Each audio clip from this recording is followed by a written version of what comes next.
Okay, so Deathstalker 101 is our next opponent. I'm going to play e4 once again. He's an 845. We'll play knight f3. And let's go bishop c4 again. Let's see what this guy does. We got two whites in a row. Aha, he plays bishop c5.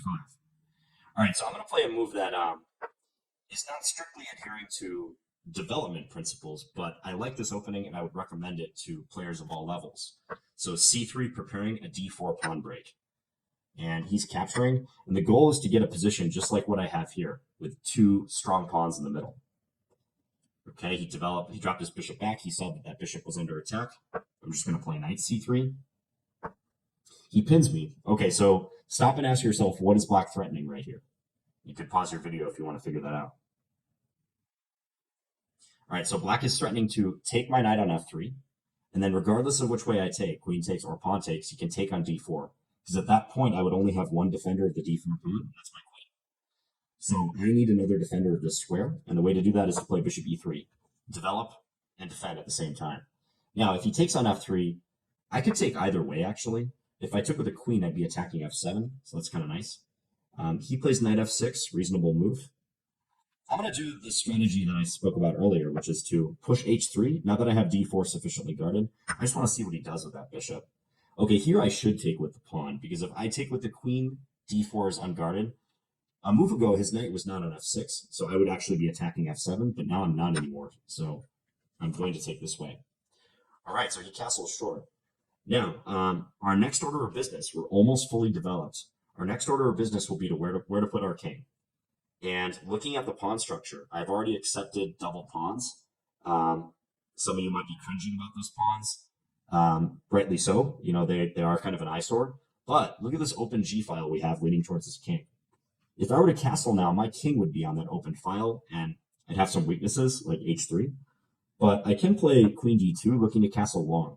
And now I'm going to try to play for an attack against this king. I'm not going to simply castle and put my king on an exposed file. I'm going for an attack. Okay, h6. I do not like this move by him because it's unnecessary and it's weakening. I feel like I've said that many times in this video, but when you're trying to attack an opponent's king, the thing that often helps you the most is when they make pawn moves on that wing. So in doing that, he already offers me like a ready-made sacrifice right here.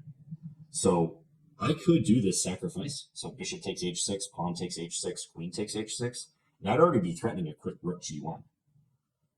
Now, there are some complications, like if bishop takes h6, he could take my pawn on d4, which I'm not sure how I feel about that. It's possible if I take, he'll just take right back and I'll get my queen in really close and I have my rook coming over. But I'm not 100% sure. And I see a good fundamental move I can play, so I'm going to play that. I'm just going to castle. Now I know my king is always safe. My rook is helping to assist in the defense of d4 in some circumstances. I can still play this bishop takes h6 move, but I had some doubt about that knight takes d4 reply, so I'm going to do this instead. All right, he plays king h7. He might sense that I want to attack here. I'm just going to put my rook on the open file. So bearing down on that g7 pawn.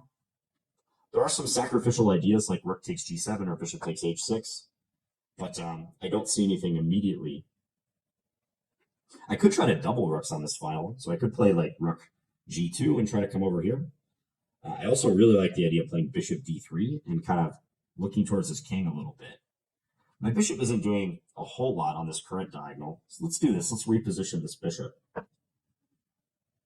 Now, in doing this, I cut off my defense of the d4 pawn, but I'm threatening discovered attack. Very sneaky move, e5, which looks like he didn't see.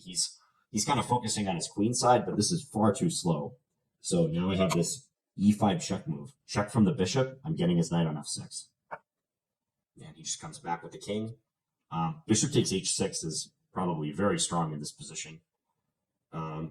Do I want to play that? I could just take his knight too. Let's just take his knight. Taking on h6 would have been fine too, but we're focused on fundamental chess, and I like just going up that piece. But you know what I'm going to do now? Now I'm going to take. And notice that my queen is backing up my bishop. And he didn't see that, because now I have queen takes queen, and he's pinned. He can't recapture. We're coming in for the checkmate on g7.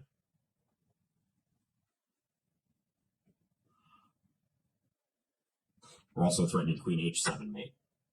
Yeah, so he's having his bishop defend g7, but he overlooks queen h7 checkmate. Game over.